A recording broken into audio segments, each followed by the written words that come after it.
Judul syarahan membangun karakter bangsa dalam perspektif Al-Quran dengan merujuk pada Al-Quran surah At-Taubah ayat 109 dan At-Tahrim ayat 6. Inilah peserta S02, disilakan.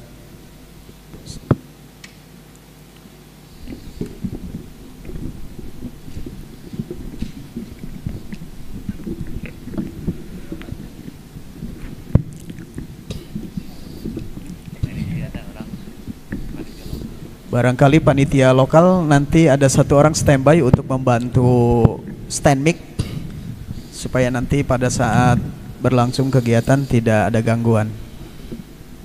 Atau sementara untuk peserta, kalau nanti turun mic-nya silakan disesuaikan sendiri aja.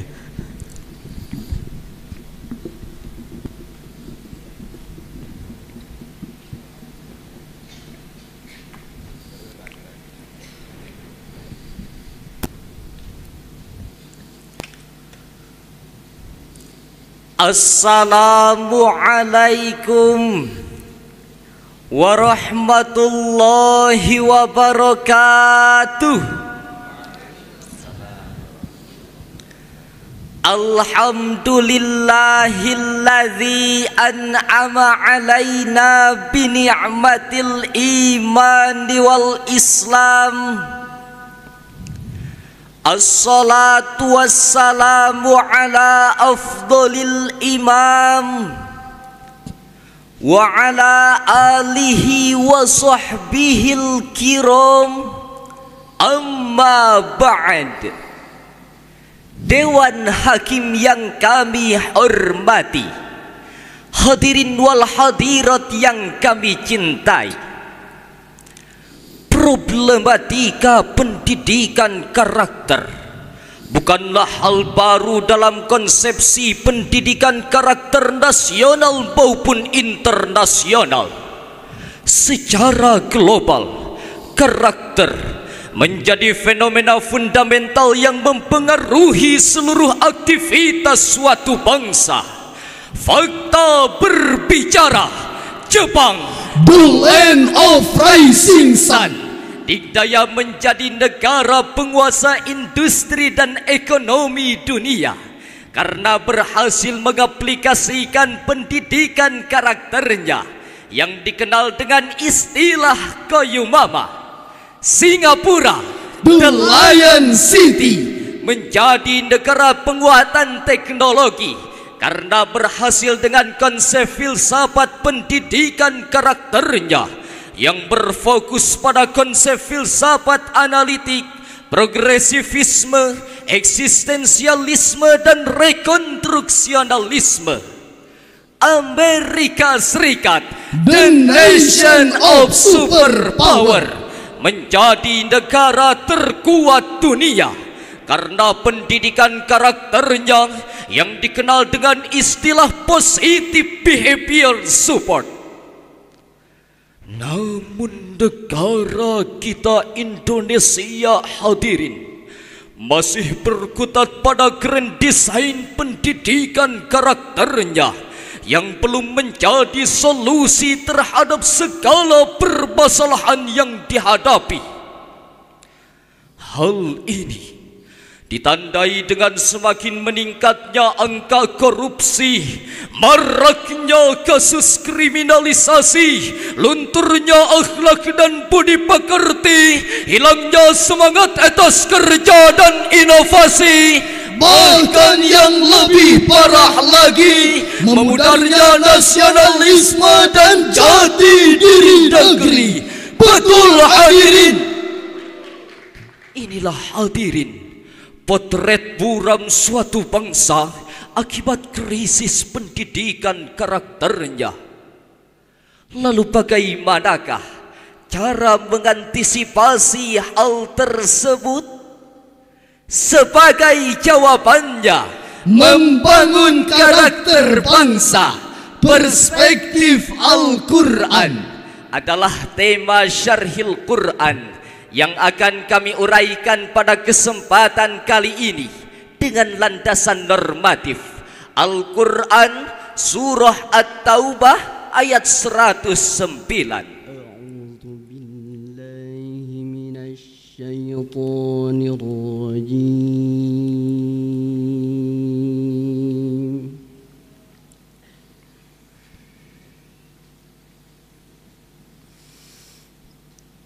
بسم الله الرحمن الرحيم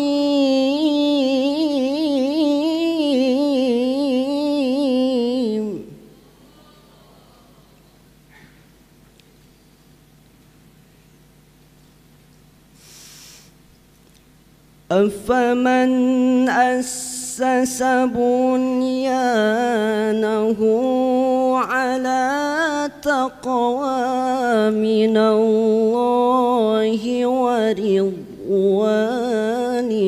خير أم من أسس بنيانه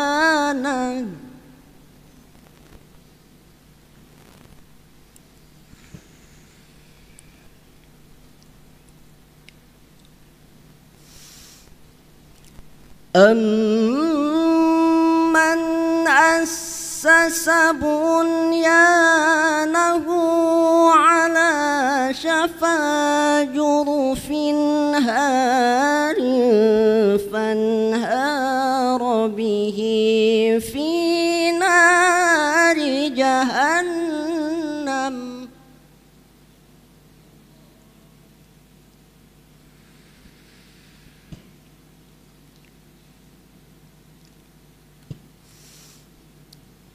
والله لا يهدي القوم الظالمين.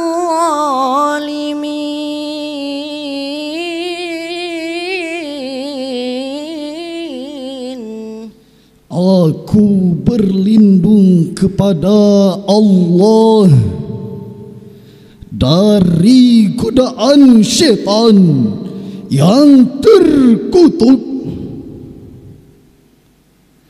Dengan nama Allah yang Maha Pengasih lagi Maha Penyayang.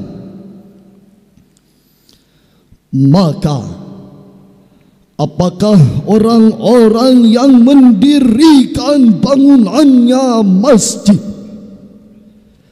atas dasar takwa kepada Allah dan ridhonya itu lebih baik, ataukah orang-orang yang mendirikan bangunannya di sisi tepian jurang yang nyaris runtuh, lalu bangunan itu roboh bersama dia ke dalam neraka jahanam? Allah tidak memberi petunjuk kepada kaum yang zalim. Dewan Hakim yang arif nan bijaksana, hadirin wal hadirat yang berbahagia, menurut kajian ilmu ma'ani, ayat tersebut merupakan kalam insya talabi yang ditandai dengan hamzah istifham takriri yang memiliki makna penetapan dan penegasan. Allah menegaskan bahwa pembangunan yang baik dan kekal ialah pembangunan yang disertai iman dan takwa kepada Allah. Imam Al-Qurtubi mensyarahkan, ai inna kulli syai'in ubtudi'a bi niyati taqwallah wal qasdi liwajhil karim wa huwa alladhi yabqa wa yas'udu bihi sahibuh. Apa saja yang diawali dengan niat iman dan takwa kepada Allah dan diorientasikan hanya untuk kepentingan Allah, maka hal itulah yang akan kekal dan abadi dan akan diberikan kebahagiaan bagi penghuninya. Secara tekstual, ayat tersebut berkaitan dengan kisah orang-orang munafik yang mendirikan masjid Dirar, yakni masjid yang dibangun tanpa landasan iman dan takwa kepada Allah, sehingga dikutuk dan diazab oleh Allah. Walaupun demikian, secara kontekstual, ayat tersebut merupakan landasan etis teologis dalam konteks pembangunan yang bersifat universal. Kaidah usul fikih menyatakan, idza waradal 'am ala sababil khos fal ibrata bi umumil lafzi la bi khususis sabab. Jika ada lafaz yang am oleh sebab yang khusus, maka yang diambil ibrah adalah keumuman lafaz, bukan kekhususan sebab. Dengan demikian, iman dan takwa harus menjadi landasan paling utama. Sebab jika pembangunan tidak dilandasi dengan keimanan dan ketakwaan, itu adalah pekerjaan yang hampa dan sia-sia. Bukankah sampai detik ini kita masih melihat nyata maksiat semakin merajalela dari anak muda hingga orang tua? Perilaku kriminal melanda para remaja, padahal mereka generasi bangsa saling hujat, saling caci seperti sudah membudaya. Para agnianya enggan berbagi harta dengan kaum du'afa, berganti pejabat negara malah berlanjut menaikkan harga-harga. Kasus korupsi tak kunjung mereda, bahkan koruptornya mondar-mandir tersenyum bangga. Betul hadirin. Indonesia Corruption Watch, lembaga independen penyelenggaraan kampanye anti korupsi, merilis data sepanjang tahun 2022 hingga awal tahun 2023 anjlok pada angka ke-34 dan menjadikan Indonesia negara ke-70 terkorup di dunia, bahkan ke-5 negara terkorup di wilayah ASEAN. Mari kita lihat hadirin, penangkapan Lukas NMB akibat 19 miliar proyeksi pembangunan infrastruktur Papua, kerugian negara 8 triliun pembangunan base transceiver station oleh Menkominfo Johnny Plate, bahkan penangkapan Ketua KPK Firly Bahuri terjerat pada kasus pemerasan Menteri Pertanian Syahrul Limpo yang memiliki kasus korupsi. Fakta ini hadirin, sungguh fakta yang mengerikan. Fakta yang mengiris hati, membuat pilu dan sakit hati. Di tengah semangat reformasi, malah dikhianati oleh oknum-oknum pejabat berdasi. Jika kondisi ini dibiarkan, tidak dipikirkan dan diikhtiarkan untuk kedepannya, maka kehidupan manusia akan berubah menjadi Homo homini lupus, yang satu menjadi serigala bagi yang lainnya, yang kuat memakan yang lemah, yang pintar menyantap yang bodoh. Na'udzubillahi min dzalik. Lalu timbul pertanyaan, bagaimanakah langkah dan upaya yang harus kita lakukan? Sebagai jawabannya, mari kita renungkan dalam firman Allah dalam Al-Quran surah At-Tahrim ayat 6. Ya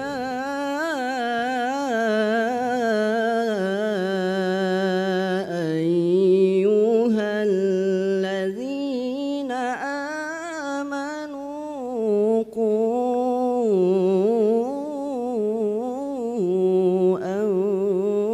anfusakum wa ahlikum nara.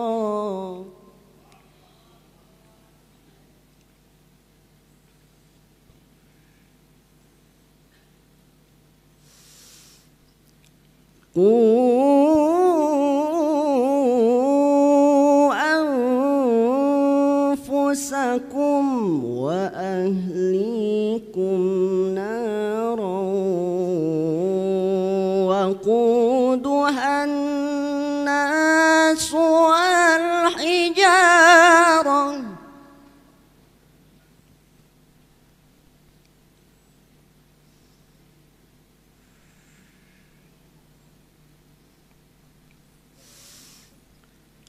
وقودها الناس والحجارة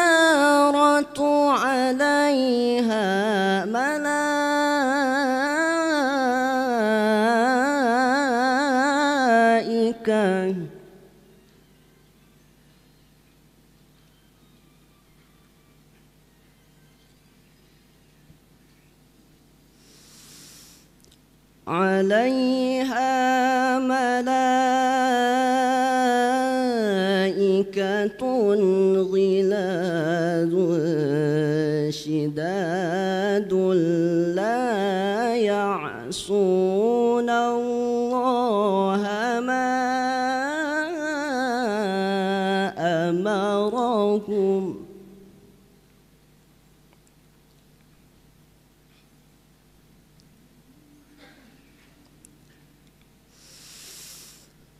لا يعصون الله ما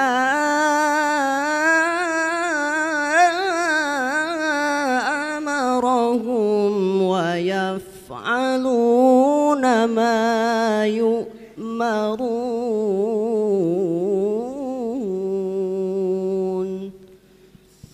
صدق الله العظيم. Wahai orang-orang yang beriman, jagalah dirimu dan keluargamu dari api neraka yang bahan bakarnya adalah manusia dan batu.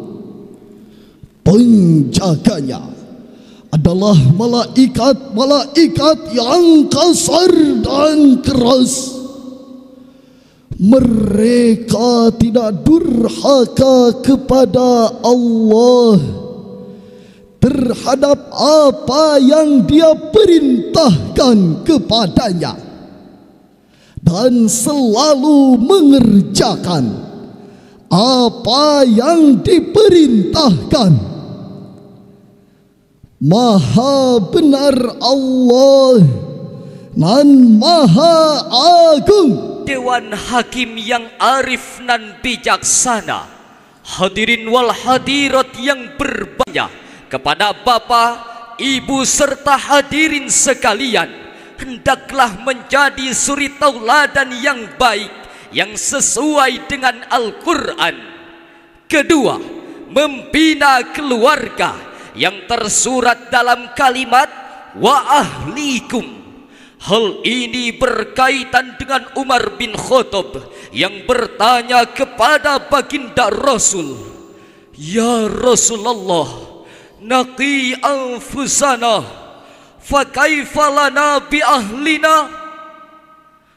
Rasulullah sallallahu alaihi wasallam menjawab, "Faqala tanhaunahum amma nahakumullah wa ta'murunahum bima amarallah."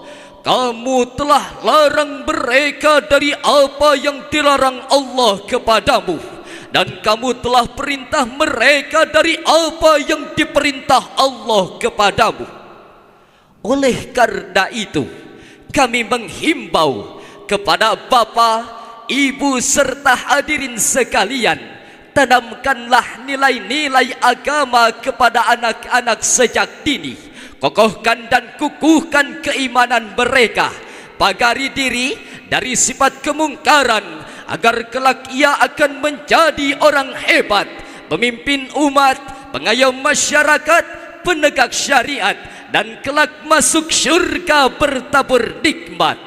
Sebab sabda Rasulullah, akmalul mu'minina imanan ahsanuhum khuluq. Agama pada tingkat diri yang kokoh dan kukuh, pagari diri, keluarga dan warga di sekitar kita dari kemungkaran, agar hidup menjadi aman, sejahtera dan mencapai ridha Allah Subhanahu wa taala.